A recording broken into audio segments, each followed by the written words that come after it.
Welcome to the Spirit of Business, episode number 85, The Plumber with a Leaky Tap, with Matt Murphy and Sarah McCrum. Hi Sarah. Hi Matt. Today I want to talk about the concept of the plumber with a leaky tap. So the concept around the fact that we sometimes don't take our own advice. So we're great at giving it, we're great at dishing it out and talking about it from a perspective of what somebody else should do, but then not necessarily take our own advice and be our own expert or be the subject of our own expertise. And so I see this time and time again with business owners, especially people that actually are in the advice giving industry. So that could be coaches, it could be mentors, it could be advisors, accountants, or whatever it is. But typically I see this happen time and time again, or even lawyers that are consulting in a particular area that then struggle to give their own or take their own advice. So it's a thing, and I'd like to understand what that thing is and how we probably overcome it as individuals in our own businesses, because I think our own businesses would be so much better if we did take our own advice. I once had an accountant who said his personal finances were an absolute disaster. I've never forgotten that, because I just thought, I don't think that's a really good thing to tell your client. It's not a really good thing to know about yourself. Like, why don't you sort out, I just want to say, why don't you sort your personal finances out? You'd feel so much better about it. Thank goodness you're not talking about me. So I'm the opposite. I know I'm not talking about you. You actually, I don't think you have so much of this problem as a lot of people have. But I see it a lot also, and a lot of people very openly admit to it, almost like it's a kind of joke, like, oh yeah, I can give all this advice to my clients and I don't really take it. I think that when people are like that, to me, that's a sign of somebody who's quite early in their coaching or advisory role, and they're probably sharing with their clients knowledge that they've acquired from reading and doing courses that they haven't actually really integrated into themselves at all. And like, I find that a difficult one, because stuff that you've read in somebody else's book might or might not be valid at all. You don't really know if you're even giving good advice.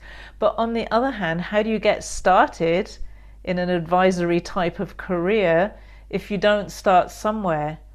And the answer that comes to me initially is that it's really much better if we go into advising and coaching and things off the back of some considerable experience. But that's not how it's working these days. I meet very, very young people who are wanting to go into that world. Is there an element of not being genuine then, in terms of that? If you're not taking your own advice, then therefore should you really question the advice that you've been given? So you were speaking about the accountant that doesn't look after his own affairs. So you would have had a reaction to that, to say, well, why don't you do that? You know, you're asking me to do it and you're expecting me to do it, but you're not doing it yourself. So does that reduce the impact or reduce the credibility of the advice or of the thing that you're receiving? Yeah, absolutely. There is one thing I want to say about that, though. And this really comes from experience. The opposite of this is where somebody says, I can't go into business, or I can't be a coach, or whatever it is, because fundamentally I'm not perfect myself, and they never do it. So we have two extremes here, and that isn't good either. I remember really having to learn that I don't need to be perfect. I need to be on the path. I need to be going in the direction sincerely. You know, I need to have integrity, but I don't need to have arrived somewhere so that I can dispense my holy wisdom to everybody from this somehow miraculous place where I now know it and everybody else doesn't. That it doesn't work like that. So I think there's a very human element to it. But if you're really giving advice and you're not even on the path yourself of doing it, like if you're advising people about food and you eat really bad food yourself, yeah, I think that absolutely there's a lack of integrity there. It definitely damages your credibility. I wouldn't even trust whether the advice that you're giving me is good advice, because how can, like, if it's good advice, why wouldn't you be doing it? Yeah, and as an extension to that, if somebody has been eating poorly, for example, but then starts to learn how to eat well and then educates others to do the same thing, then I can see that there's a power in that as well, because it shows that they've had to overcome something similar to what you've overcome. So there's an empathy there. Um, as a younger person, and this is going to sound ridiculous, but it was just a thought process that I remember the first time I went to an optometrist to get glasses in my early 20s, that the people that were actually advising me about glasses didn't wear glasses. And I'm thinking, how do you know what what I'm doing? But it was just a moment in time. I just remember it and it was a fleeting moment. And I thought, what is that? That is, how can you talk about, wearing glasses when you've never done it before? And you're lucky that you got 20/20 vision. So there's a lot in those sorts of type things as well. And that's really, really interesting, isn't it? Because in a really good world, the optometrist should be the person who's helping you to recover your sight, so you don't need glasses. So you'd want to have one who didn't wear glasses because they'd be a good example. But we don't live in that world yet. Which is the same thing with going back to the diet thing, or the exercise thing, where you want to sort of follow people that have been a good example, that have maybe had to overcome deficiencies. I on a personal level, I think that I'm a good teacher because I struggled as a student. So therefore I learned how to teach, or how to teach well, because of the fact that I had to actually learn in a different way. And so in some regards, overcoming that adversity then therefore helps you achieve these particular things. But it's sort of, all of this is in terms of taking your own advice. That's probably going off a little bit off track in terms of where we started from. This concept is, why don't we take our own advice is a thing. And if we put it as a question like that, probably the main reason people don't is because at some level they're sabotaging themselves. And so maybe I do come across people who know that it's good advice, but it's like they don't have the inner power to take that advice for themselves. They are sabotaging themselves, and that's an interesting thing to me. Like, that indicates that underneath, fundamentally, there's a lot of fear, and there's not much love, especially for yourself, because as you come to love yourself more, you will naturally do good things for yourself. But when somewhere inside yourself you hate yourself, or you're very critical or judgmental of yourself, as so many people are, even if you try to do the right thing, you'll probably fail. You'll start something, or you'll make a New Year's resolution, and then it will all fall apart, because when you're very judgmental of yourself, especially, there's so much negativity that you're directing towards yourself that you can't actually amass the amount of inner power you need to make a change in your habits. Yeah, the word discipline comes up early days when we were talking about this concept. When it's, why don't we do what we're supposed to do? And you were talking about the accountant, and the accountant doesn't do it. That's just a discipline. Just go and do it, right? That can be as simple as that. But we know that there's something more deeper as to why they don't do it, because it is just a discipline of getting down and actually doing it. But there's something preventing you from doing it. You talk about sabotage, or you're talking about self-love there.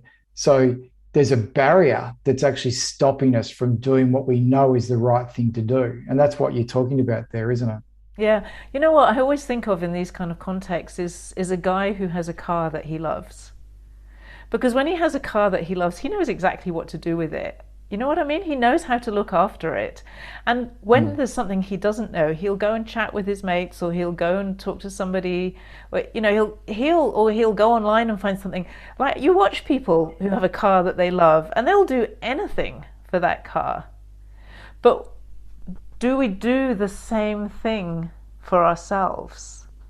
And what I see is the principle holds true. If you love something, you will go and find out what you don't know. You'll go out of your way to do the right thing by that thing, or by that person if it's a person. So I really do feel that there's a very big issue in here around love. And I know it's easy to say, oh, you should love yourself. We should all love ourselves. That's not necessarily an easy thing to do, but I still think it's very important to realize that if you don't have that sense of love for yourself, or if you feel like you're useless or worthless or inadequate, or all those things that we can feel inside, that will be the fundamental reason why you sabotage yourself, why even when you want to make change, it doesn't work, it always fails. The car analogy is a good one, and I've heard something slightly different to that. Is it's some people spend more time looking after their car than they do after their own physical exercise or their nutrition, so to speak, Exactly, that's which is exactly just it. insane, right? Yeah, and they But would then, never let the car get low on petrol in case, because they wouldn't want to hurt the engine if they ran out of petrol. They'll take it for a run when they need to. They'll keep it under cover. Everything. They'll polish it. They'll look after it inside. And they really don't do the same thing for themselves.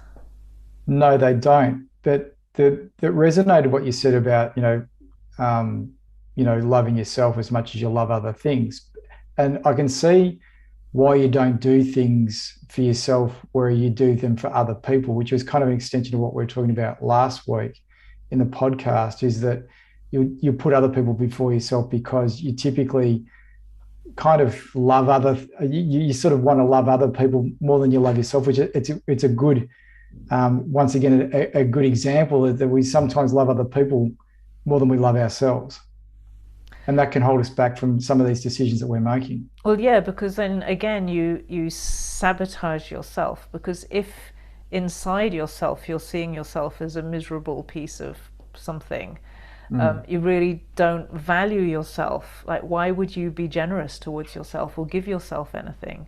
So my point in a way about the car is, I think that we all know how to love. I think everybody probably has something that they love, and they do know how to do it. It's easy to say, oh, I don't know how to love myself. I don't think that's true. I think we all have within us the capacity for love. And when we make the decision to do it, we start to find out what that actually means in practice. If we give ourselves an excuse, we don't find out. The reason why love is so important is because it gives you power. It gives you the power to do things. Criticism, judgment, hatred, guilt, shame, hopelessness, all of these things, they're states where there's very little power available to you to make change. And then when you try to, you don't have the power to sustain it. Love is a genuine power, and it enables you to both change things. It's like enables you to make decisions and then commit to something and then stay with it. And it's very different from the discipline, which is, there's a kind of hard discipline, which is like, I've got to do this to beat myself, almost like I'll beat myself into doing it. That also is a discipline that tends to, it won't go all the way. I really like the concept of the word power in this as well, because it powers you to do something. I really think that is exactly what we're talking about here, because really what we're talking about is saying, why don't you do something? Okay, and what do you need to do to actually do it? And there's a power in actually doing something. So you're being powered or empowered to go and do the thing that is probably the right thing to do, because you know that that's the right thing to do, and it's just that you're not doing it, which is the discipline part. But you need the impetus or the empowerment or the motivation to go and do it. And I think that's there's something in that's quite simple. And good to acknowledge, because I think that kind of gives us the thought process to say, well, the recognition that I'm not doing it, I know I need to do it, like you spoke about before, it becomes a joke. Well, it's not a joke. This is something that's serious, that you should take care of yourself or of the things that you know are the right things to do. And you need a motivation to do it, because clearly you're unmotivated to do it. And that's why this power thing, I think, is important to acknowledge. Yeah, I mean, it's a really interesting thing that's grown up in our culture, where it's all right to value other people and not value yourself, for example, or to see other people as being good and really look down on yourself. And even to look down on other people, you would say, no, I can't do that. That's not the right thing to look down on people. But you look down on yourself, and to look down on yourself is the same energy as to look down on somebody else.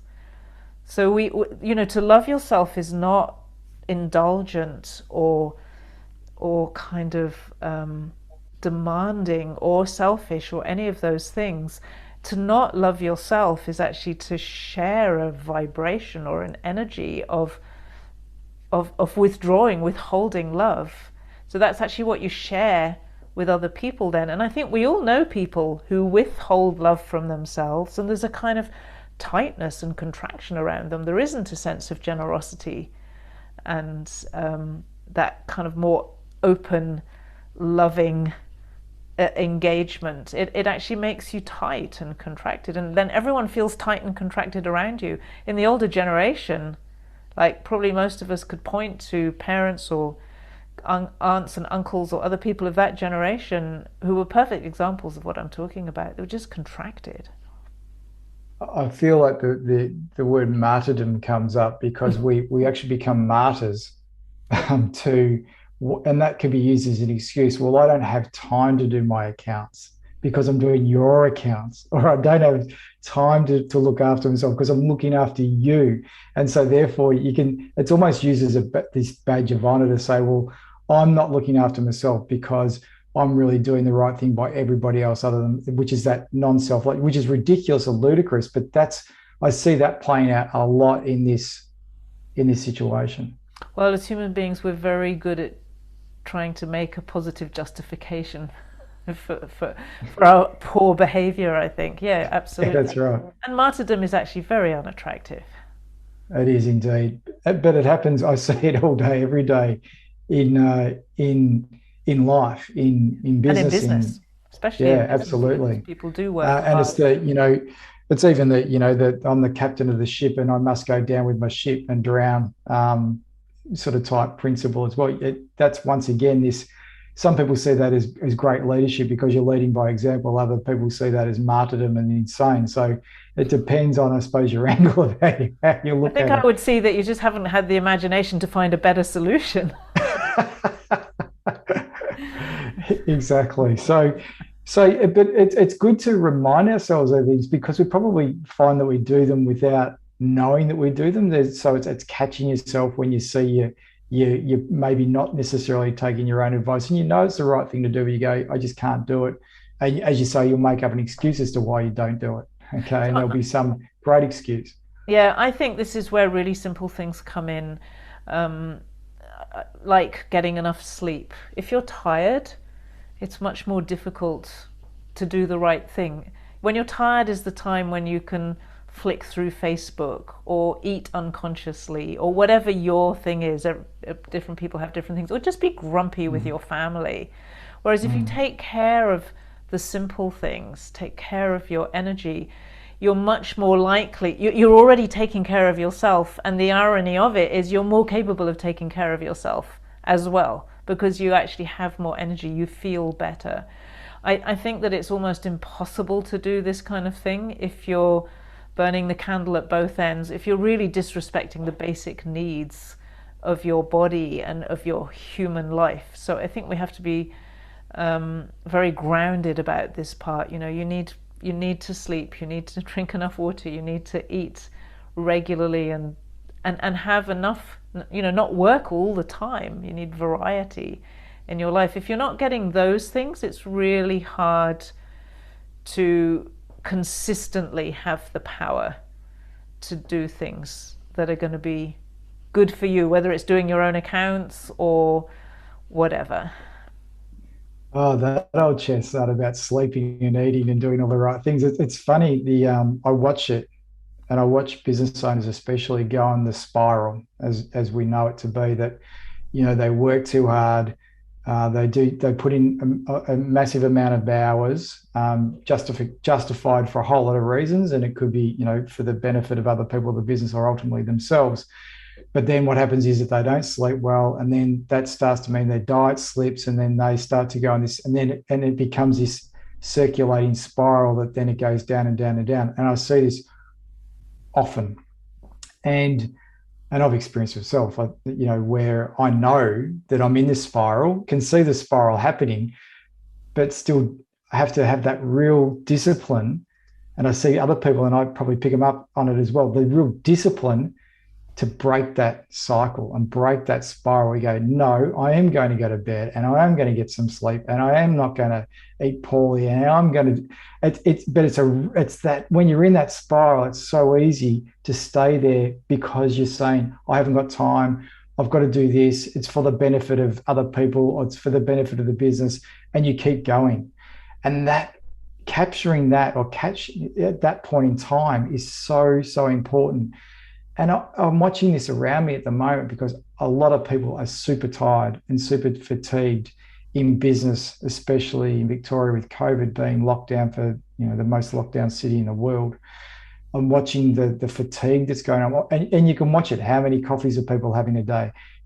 How tired are they looking on screen? What are they eating? How are they? And you can see it all unfolding in front of you. And I think it's in this category of not necessarily looking after yourself and not taking your own advice. Because you would say to somebody else, don't have that many coffees, don't eat poorly, get more sleep, look after yourself, love yourself. It comes back to that particular point.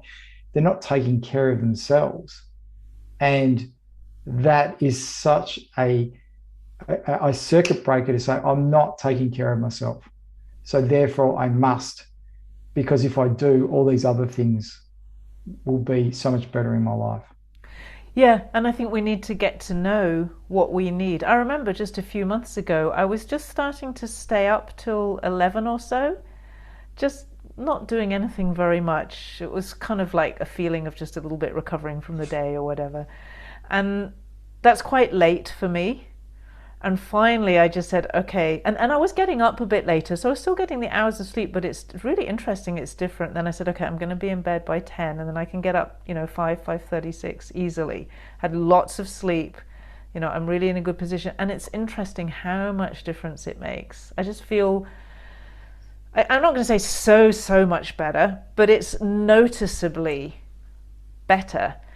And then I make better decisions. It's as simple as that. So I think actually a lot of this is about the basics of taking care of yourself so you make better decisions. When you make better decisions, you take care of yourself and you take care of everything better.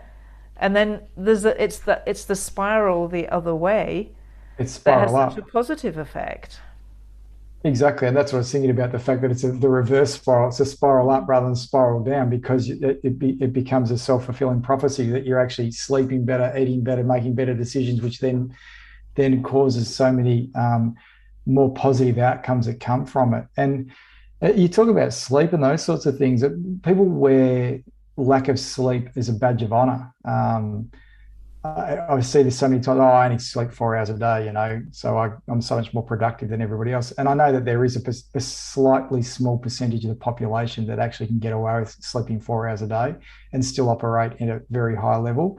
But the vast majority of us can't do that I and can't, shouldn't do I'm that. definitely not one of those. And look, I cheated it for many years. I was one of these people that probably wore it as a badge of honor and cheated sleep for probably decades. And I've got to say, it did catch up with me, and it did probably cause some issues for me that I've recognised that broke the patterns from that point of view, and I see the importance of sleep, and I've always recognised diet from that sort of stuff, but not necessarily sleep. So and but it's interesting even now. Like I'll be earlier to bed than my children are, which they all think's hilarious. Like, oh, where's Dad? Oh, he's gone to bed, and they all laugh at me and they think it's a joke that I do this. But so you can see why people don't do it too, because it's almost like people think it's weird if you're actually getting a lot of sleep or looking after yourself. So it's funny how modern culture sort of determines why we do what we do. But you are setting them a good example. And when they find they need it themselves, they'll be able to remember Dad and say, oh, yeah, Dad was like that. It's all right. I can be like that too. I hope so anyway. Yeah. So I do get laughed at a bit in my own family. But yeah, I think that I really like this conversation around, looking after yourself and the self-love and seeing yourself on the same level that you see other people, and not being that martyr and not doing it for other people all the time. And we've spoken about the concept of, we hear all the time about the playing with making sure that you put your mask on first before you give it to others. it's such a true thing, and it's such a great analogy, and we should remember it more often, and stop behaving the way we're doing as business owners. I think largely that serve, and I think that's the other thing. When you're an advisor, you typically serve other people, and because of that, you do put the interests of other people first sometimes, and that's why it's even harder for coaches and advisors and people there to serve and support, because that's kind of their natural DNA. Yeah. I think what's really beautiful about this, which feels a little bit new to me, although it's such a regular thing to talk about, is the fact that the whole story really about not doing yourself the things you give advice to others to do comes from that lack of power, which is a kind of lack Mm-hmm. of willpower, really, which comes from a very simple lack of really caring for yourself. Um, I've never seen it quite as simply as that, and I think that it might really be mostly as simple as that. Look, if you're early in your career and you're learning, there are a whole lot of things you need to learn, and you may need to learn how to do it. But you can be sincere and just say, "Look, I'm learning this as well." I am often saying that to people. I'm learning in the area that I teach about. I'm also learning all the time. I'm learning a huge amount. I have no problem with letting people know that, but that doesn't make me feel that I'm giving advice to others that I don't follow myself. It just makes me feel like I'm pretty determined to learn as much as I can as well, but I'm not going to push myself. Also, I'm not going to kind of turn myself into some kind of freak so I can keep ahead of people or something. It's got to be human, it's got to be natural, it's got to be paced. So all of that is fine, but it's when I lose that sense of myself, when I'm not really, if I'm not looking after myself, then that's where the trouble happens. That's where I find myself out of integrity. So before you mentioned the point where people don't do things because they don't believe they're a good example, so they can't teach or mentor or coach.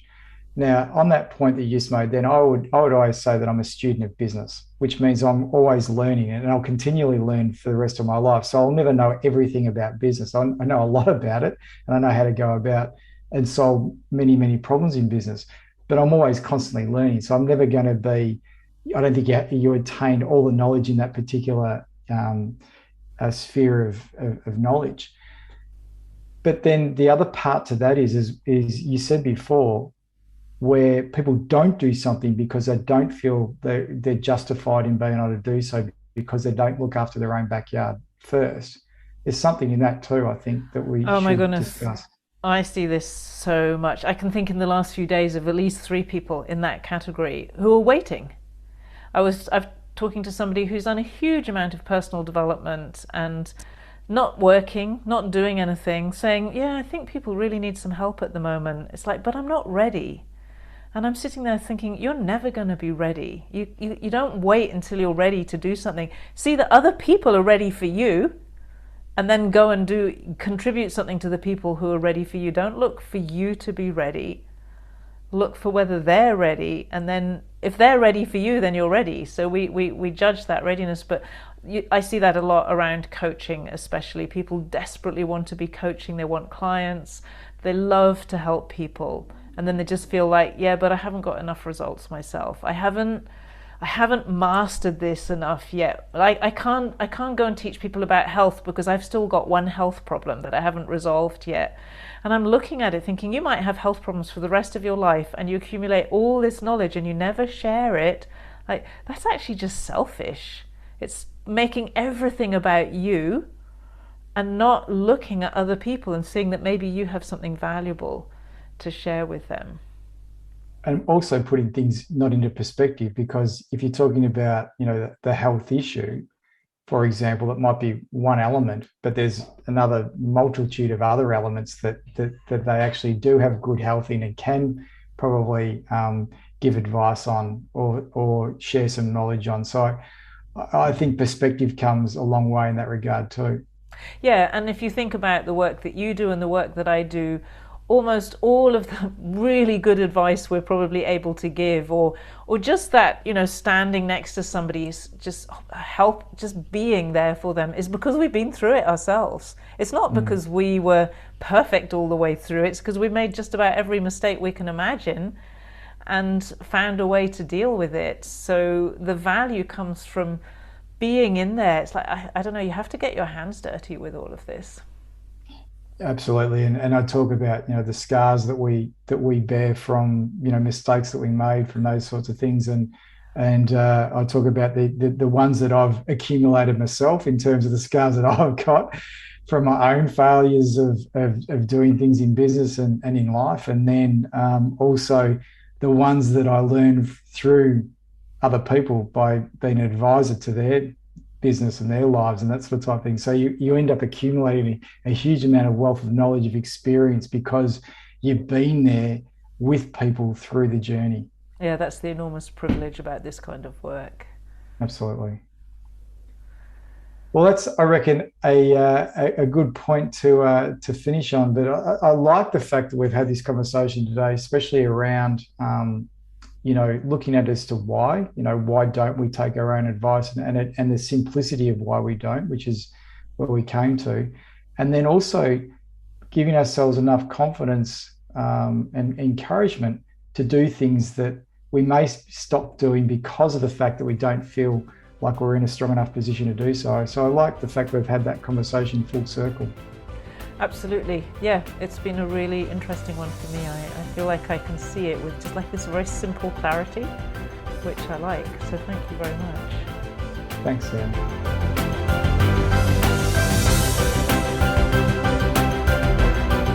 You've been listening to The Spirit of Business with Matt Murphy and Sarah McCrum. If you'd like some insight into the spirit in which you do business, a great place to start is by looking at your relationship with money. Find out more by taking the Money Scorecard at moneyscorecard.app, and we'll be back next week.